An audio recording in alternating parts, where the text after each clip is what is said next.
Breaking news. Breaking news,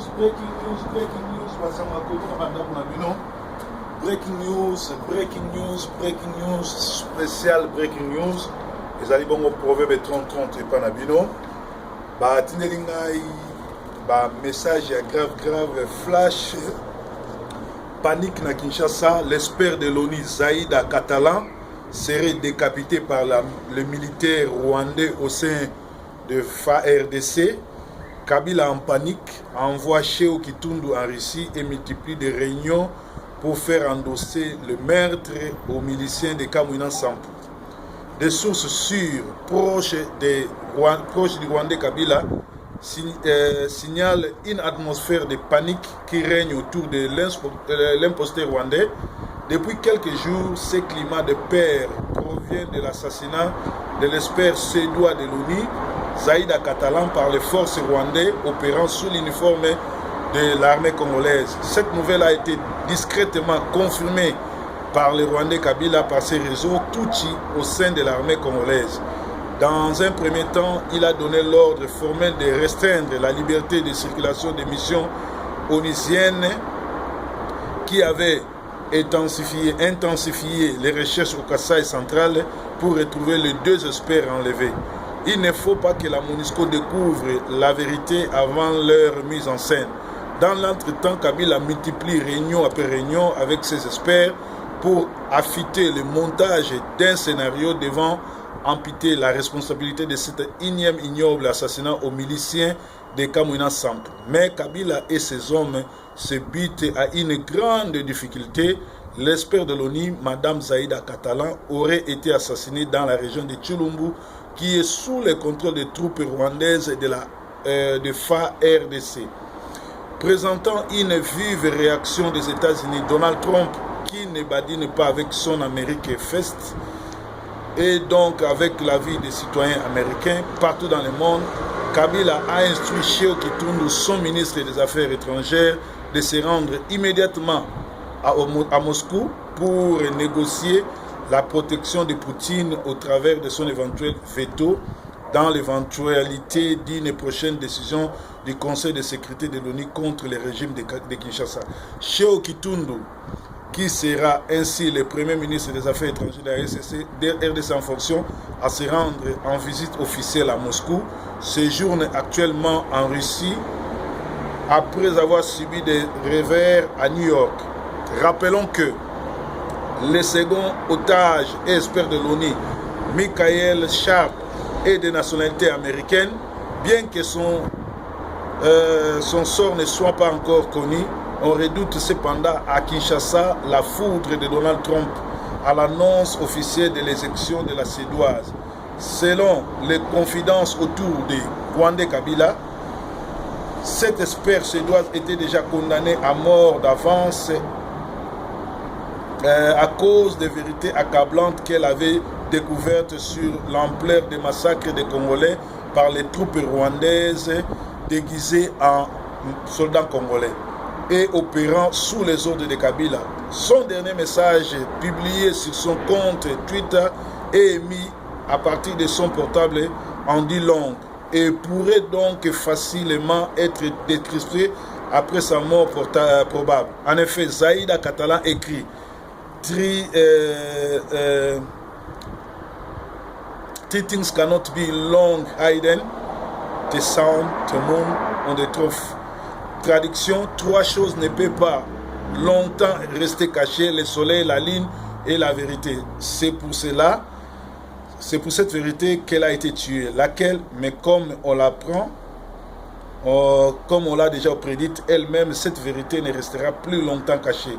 L'attitude du gouvernement dans cette affaire réduit déjà son manque de sénérité dans cette affaire. Il est en effet notamment que Kabila et les Rwandais autorisent officiellement la MONUSCO de circuler librement dans une région du Kivu non loin des troubles et qu'il empêche la même MONUSCO de se déployer dans une région du Kasaï moins troublée pour rechercher des experts enlevés. Alors, voilà ce qui s'est passé, voilà Makampo et l'équipe là.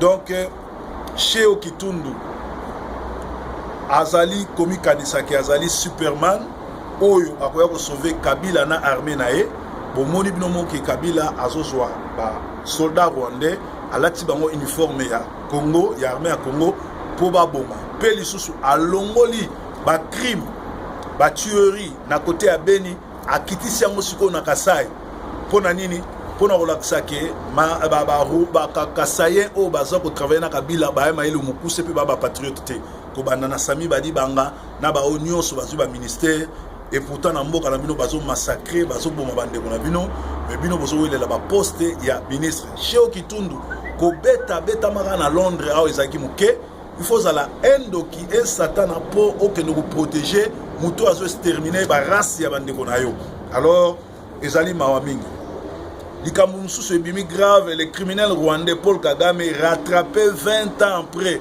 par l'histoire son histoire de génocide Hutu truqué et dévoilé binomo boyebi ke ebima partout ke baboma batuti génocide bona boy zoka Paul Kagame yem to sala histoire wana yem to sala génocide lelo histoire eyebani sorti ya crise na Congo par rapport ya dialogue ya Semco est-ce que c'est un mythe utopie ou une réalité nako sabinoté ezali utopie parce que les aventure Semco azako bunda pona ba intérêt ya ba rwandais pona intérêt ba congolais sikoto mituna MONUSCO mission na ye na Congo ezali ya déstabilisation ya Congo ou mission ya stabilisation réponse et ali mission ya MONUSCO na Congo ezali ko déstabiliser Congo ko balkaniser Congo parce que 20 ans après les Congolais continuent à être massacrés, tués et ça tombe bien que Kabila abanda siko ko bomba batu na bango pour se rendre compte avec qui baza pour collaborer. Jean-Pierre Mbemba pour avoir accepté l'inacceptable binomo bozomona chaque année babaksaka ye bamula na prison année passée babaksaki 8 ans année babaksiye une année so totali bien Jean-Pierre Mbemba za pas si mingi pour abima na boloko parce que acceptaki l'inacceptable c'est-à-dire so totali bien commis déjà na 40 ans ou robeta na boloko biliaki bikoki les hommes les plus dangereux pour le Congo ezali Paul Kagame ezali Kabila Joseph ezali Rubero ezali Seriano ezali Kamere ezali Bitakwira ezali Rugweza ezali Bisengemane ezali Bamende oyo bazali bongo bato bazali ko respecter à la lettre ba ordre d'occupation ndenge na ebisaki bino que rassemblement eza ennemi na biso rassemblement balingi biso te opposition congolaise ezali corrompue parce que bayebi tableau bayebi masolo no soto ezoleka na Congo mais bazolinga ko continuer ko discuter na Kabila to féliciter Kabundu ndenge abimi na ba dialogue wana mais c'est pour combien de temps congolais tozongi la langage ya kobima libanda bakoboma quelques congolais mais tokokanga Kabila pe tokobenga na ba Rwanda sinon te tokolela pe tokokufebela breaking news André Kamongade.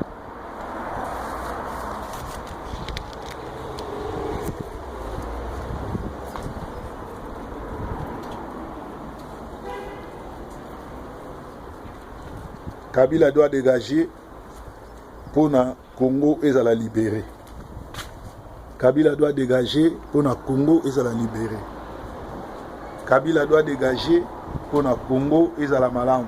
Ils ont devoir sacré à Congolais nyoso asila na Kabila, asila na Kabila, Congolais nyoso asila na Kabila, Congolais nyoso asila na Kabila, ils ont devoir sacré.